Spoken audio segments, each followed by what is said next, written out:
কমপক্ষে 100 বার পড়ার চেষ্টা করেন সুবহানাল্লাহ। পারা যাবে ইনশাআল্লাহ?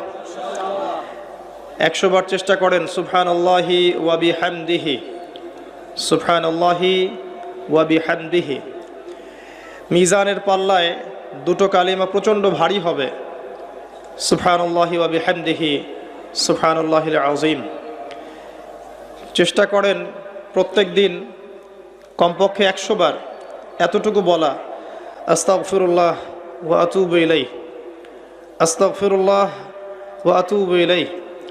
নবী সাল্লাল্লাহু আলাইহি ওয়াসাল্লাম, যার আগের পিছের সমস্ত গুনাহ মাফ, যিনি নিষ্পাপ মানুষ, তিনি দিনে 100 বার আল্লাহর কাছে ইস্তেগফার করতেন। সেখানে আমাদের কতবার পড়া উচিত আমরা নিজেরাই বুঝতে পারছি।